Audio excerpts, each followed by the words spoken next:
Olá, pessoal, bem-vindos a mais um mergulho profundo aqui com a gente. Isso aí. Hoje vamos desvendar os segredos da aprendizagem. Uau, que tema fascinante. A gente vai explorar como o desenvolvimento humano se entrelaça com essa capacidade incrível que temos de aprender, certo? Exatamente. E preparem-se, porque essa jornada vai muito além da sala de aula. Aprender está presente em tudo que fazemos, desde amarrar os sapatos até, sei lá, dominar aquela receita deliciosa, sabe? É verdade, a gente vai cobrir tudo isso nesse deep dive de hoje. É incrível. Então, para começar, vamos desvendar esse quebra-cabeça, que é o desenvolvimento humano. A gente sempre ouve falar sobre desenvolvimento físico, cognitivo, emocional e social, né? Sim. Tá. Mas como cada uma dessas peças influencia a forma como aprendemos? Me explica isso. Ah, ótima pergunta. É como montar um quebra-cabeça, né? Cada peça é fundamental para a imagem completa. Certo. Imagine uma criança aprendendo a andar. Ela precisa da força muscular, que é o físico, da coordenação motora, que entra o cognitivo, da confiança para tentar, aí entra o emocional, e do incentivo da família, que é o social. Nossa, é verdade. Tipo, tudo interligado. Tudo interligado. E é aí que entra a psicopedagogia, né? Ah, Essa ciência que estuda como aprendemos e como lidar com as dificuldades que podem surgir. interessante. E falando em entender como aprendemos, a gente não pode deixar de lado os gigantes da psicologia, né? Piaget, Vygotsky. É verdade. Esses caras revolucionaram a forma como vemos a aprendizagem. Sem O dúvida. que você destaca de mais importante nas teorias deles? Olha, eles nos deram ferramentas incríveis para entender a mente em desenvolvimento. O Piaget, por exemplo, ele mapeou os estágios cognitivos, mostrando como a criança constrói o conhecimento. Começa com um bebê explorando o mundo através dos sentidos, lembra? O bebezinho colocando tudo na boca. Sim, sim, lembro. E a partir daí, a capacidade de pensar vai evoluindo, né? Até chegar ao adolescente que consegue lidar com ideias abstratas. Nossa, faz todo sentido. E o Vygotsky, ele sempre fala da interação, né? Exatamente. O Vygotsky defendia que a gente aprende muito através da interação com outras pessoas. Ele criou o conceito da zona de desenvolvimento A proximal, famosa zona de desenvolvimento proximal. que basicamente é aquilo que você consegue aprender com a ajuda de alguém mais experiente. É como ter um mentor te guiando, sabe? Ah, Tipo, quando você está aprendendo a andar de bicicleta e seu pai te segura no começo, você só consegue pedalar sozinho depois de ter esse apoio inicial. é verdade, faz sentido.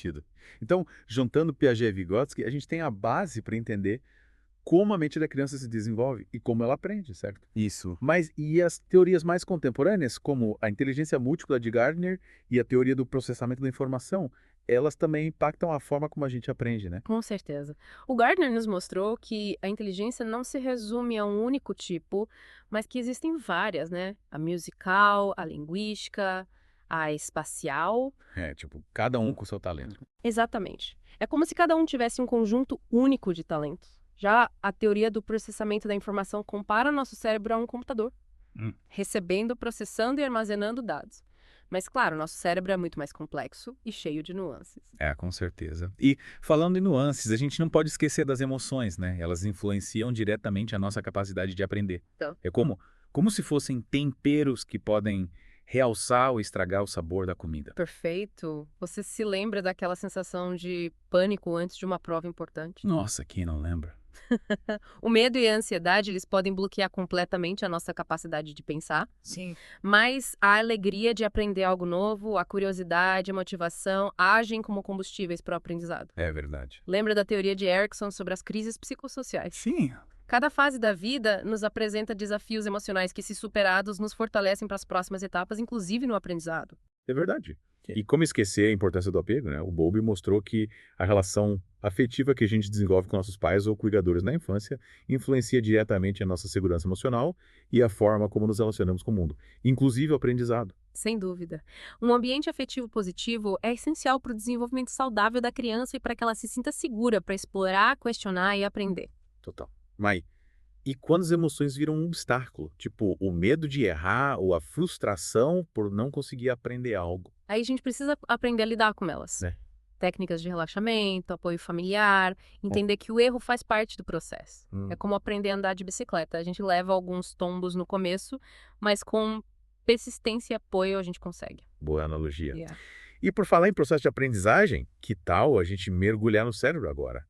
A neurociência tem descobertas fantásticas sobre como a gente aprende. Uma delas é a neuroplasticidade, a capacidade do cérebro de se transformar e se adaptar ao longo da vida. É como se ele fosse um músculo que se fortalece com o exercício. Então nunca é tarde para aprender. Oh, é animador.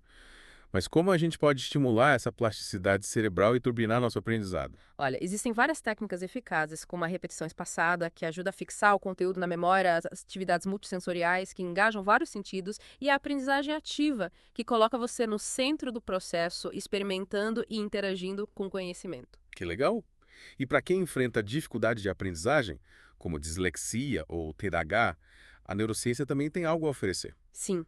Hoje, a gente sabe que esses transtornos têm base neurobiológica e exigem abordagens educacionais específicas. A psicopedagogia, junto com outras áreas da saúde, pode ajudar a identificar essas dificuldades e criar estratégias para que a pessoa possa aprender da melhor forma possível. Que bom saber que existem recursos e profissionais capacitados para ajudar. E aí a gente volta para a psicopedagogia, né? Unindo as peças do quebra-cabeça do desenvolvimento humano para construir um aprendizado mais eficaz. Exatamente. A psicopedagogia usa os conhecimentos da psicologia, da neurociência, da pedagogia para criar estratégias personalizadas de ensino, que levem em consideração as necessidades, as habilidades e os interesses de cada pessoa. É como um alfaiate que cria um terno sob medida. Mas nesse caso, o terno é o conhecimento. Gostei. Que jornada incrível a gente fez hoje, hein? Exploramos as diversas faces da aprendizagem, desde o envolvimento humano até os mistérios do cérebro. E a grande lição é que a gente nunca para de aprender. A cada dia surgem novas descobertas, novas tecnologias e novas formas de ensinar e aprender. É verdade. E aí fica a pergunta: como você vai usar todo esse conhecimento para turbinar seu aprendizado e alcançar seus objetivos? A gente te encoraja a continuar explorando esse universo fascinante da aprendizagem. Sim. Até a próxima. Tchau, tchau.